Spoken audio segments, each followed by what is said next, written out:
Hey, what's going on everyone? Welcome back to another episode of Star Wars Coffee, where in today's episode, we will be going over the newest report from the Supreme Leaker on the Supreme Leader. Then, we will examine the validity of this statement by diving the depths of Snoke's backstory. Finally, after all of that, we will make our ruling as to whether or not this new twist on Snoke fits in to help save the sequel trilogy. That's today here on Star Wars Coffee. I have spoken.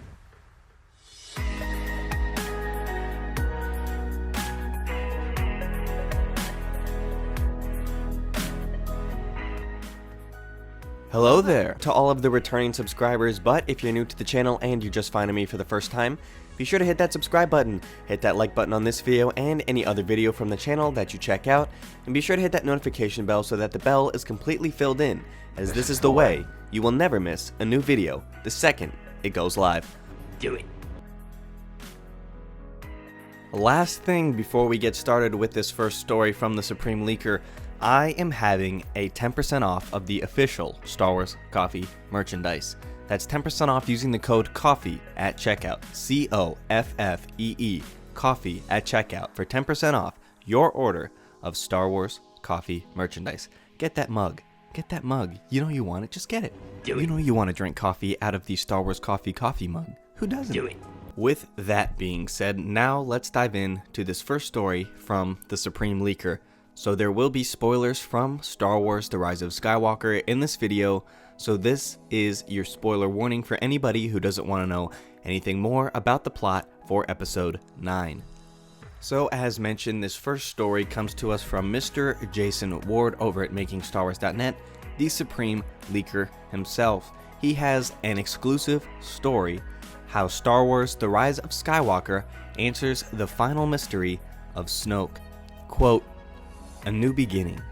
Some time ago, I reported on the original opening of Star Wars The Rise of Skywalker. That information was correct at the time I reported it. However, that sequence has now been moved to Act 2 with Luke Skywalker. It is in that sequence that we see the flashback with young Luke and Leia on Endor in the final cut. The film now opens with Kylo Ren landing on Exegol. Kylo Ren lands on Exegol and he walks across the stormy plain of the dead world. He passes a giant floating cube about 30 feet in the air. This place is weird. The evil son of Solo then takes a lift down, but this is where things go from weird to insane.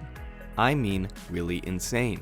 As Kylo explores the area, he encounters these small creatures that are tending to the capsules or barrels called the relics. Inside these barrels, Kylo sees the body of former Supreme Leader Snoke. However, he was killed and disposed of. These are all clones. I'm told that the explicit implication is Snoke has always been a clone. There are too many barrels full of Snoke clones to count. I think it is safe to say that Kylo Ren has a bad feeling about this. Kylo then comes up an old man in a bed. The old man claims to be Darth Sidious. Kylo doesn't believe him and ignites his sabers and puts it to the throat of the old man, and he laughs at him. The old man looks up and reveals the Sith fleet that awaits for him above the planet. A convinced Kylo Ren listens to the Sith Lord, and Darth Sidious orders Kylo Ren to kill Rey. That is his first and only mission. Kylo asks what is so special about Rey, and Palpatine says he will find out all too soon. Later in the film, when Kylo does find Rey, Kylo tells Rey that Darth Sidious ordered him to kill her, but he's not going to do it. This is proof there's still good in him. That is the report from Jason Ward over at MakingStarWars.net. So we, as an audience member in The Rise of Skywalker, see this and are supposed to think that this is indeed Palpatine's whole ploy all along in the sequel trilogy, which I would say is a good play on the part of Lucasfilm, J.J. Abrams, and everybody involved in the story group, as up to this point, it's very clear and self-evident that there was no concrete plan, there was no outline, there was no overall arching story in the sequel trilogy, which would have been okay in any other trilogy except Star Wars and except in the final chapter of the Skywalker saga. Making Snoke a clone would make sense to continue to have Palpatine in the story as the overall big bad in all 3 sagas. This would line up all 9 films incredibly well, and this would make Snoke's use much less of a waste in The Last Jedi, knowing that Palpatine was behind it. So I am very much a fan of this idea. So now let's continue, as I said in the opening, where we continue to dive the depths of Snoke's backstory to see the validity of this with all of the current canon information we know. So let's take a look at the StarWars.com databank on the Supreme Leader. Their description for the Supreme Leader goes as follows. The Supreme Leader of the First Order. The mysterious Snoke has no permanent base of operations, preferring to contact his underlings from a mobile command post. Snoke is powerful with the dark side of the Force and seduced Ben Solo into abandoning the Jedi path to become his first apprentice.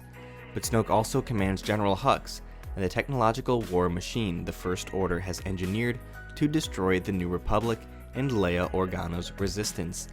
Snoke used the Force to connect Ben and Rey in hopes of finding Luke Skywalker's planet on Exile. His plan succeeded, but turned Ben on him, cleaving him in two with Skywalker's lightsaber.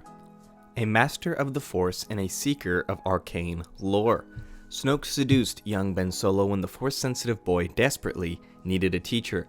Snoke's influence would prove critical when Luke Skywalker finally agreed to make Ben one of his new Jedi apprentices.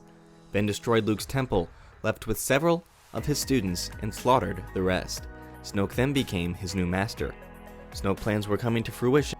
He rose to become supreme leader of the Hermetic First Order, which was building a mighty war machine beyond the veil of the galactic frontier. With this military buildup complete, Snoke agreed the New Republic by incinerating the Hosnian system and the Senate, and sought to find Luke's place of exile and kill the last Jedi. Snoke ordered Kylo to complete his training by killing Rey, exulting at the resolve he sensed in his oft-conflicted apprentice. But Snoke's visions and Force senses had betrayed him. The former Ben Solo ignited Luke Skywalker's lightsaber, cleaving his master in two and ending Snoke's life. That is the official description of Supreme Leader Snoke in the StarWars.com databank. There are a couple of things to take note here with this in relation to the idea that Palpatine has cloned all of Snoke, and that is why we see so many of him. Mainly being that the mysterious Snoke has no permanent base of operations. This could be partially why we have no official origins for Snoke. All we know is that he's from the unknown regions, which would make sense given the fact that this is where Palpatine has been hidden and has set his new home base, if you will, for all of this time while the new trilogy has been taking place. Also, take note in the history that StarWars.com provides us how we see that Snoke is still very obsessed with finding Luke Skywalker. Palpatine would certainly be having it out for Luke, knowing that he had turned Vader against him, and the only thing standing in Palpatine's way would truly be Luke Skywalker, the last Jedi, which would make his search for him much more sensible, given the fact that there is a history between these two characters. One more thing we're going to look at is the Last Jedi Visual Dictionary. There was some more information on the Supreme Leader. On the second page of the Snoke spread in the Visual Dictionary, there's an image of Snoke's attendants, which are tall humanoid figures in flowing purple robes. This is supposed to be his species. Let's examine the contents of this and then compare it once more with the idea that Palpatine has been the puppet master behind the scenes this whole time. Quote from the Visual Dictionary. Snoke's retinue includes mute alien navigators who originated in the unknown regions. Were it not for the ancient hyperspace trails blazed by these towering servants, the Imperial survivors who fled into this uncharted realm would certainly have perished. These navigators designed and operated the Oculus viewing scope in Snoke's throne room. These attendants slash navigators have enlarged brains that can process multidimensional calculations, which would be key to traversing the most uncharted space between the known galaxy and unknown regions. I think that the most important takeaway from this bit of information is this line here. Were it not for the ancient hyperspace trails blazed by these towering servants, the Imperial survivors who fled into this uncharted realm would certainly have perished. And perished, I'm sure they did, as Palpatine had used them, and then when he was done with them, he had picked one subject, being Snoke, killed the rest of them, which would make sense that they did indeed perish, and then once he was done with Snoke, continued to clone him and clone him as need be. There has to be some more backstory to this that I'm sure we will not be privy to in The Rise of Skywalker. I'm sure we'll have to wait for some additional canon material as to why there are barrels of Snokes around when Kylo arrives on Exegol.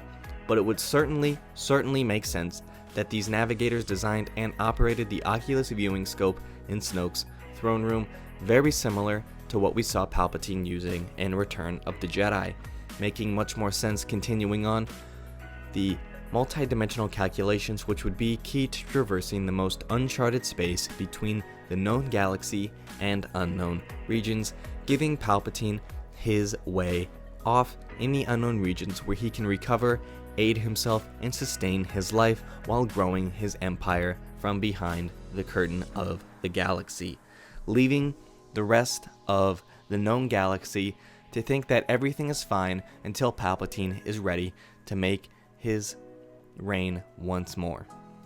That wraps things up for me here in this video. Let me know what you guys think about this new information about the Supreme Leader. Let me know if you think I was able to connect the dots. I think that this makes me quite happy knowing that Snoke wasn't a complete waste of a character, but of course let me know what you think in the comments down below. Thank you for watching, may God bless you and the Force be with you. If you enjoyed this episode, and frankly, even if you didn't, don't forget to subscribe. And if you want to help spread the word, please give this video a thumbs up and tell your friends to subscribe. Please check out the official Star Wars Coffee merchandise, and don't forget to check out all of the content playlists on this channel, including The Rise of Skywalker, The Mandalorian, and much more.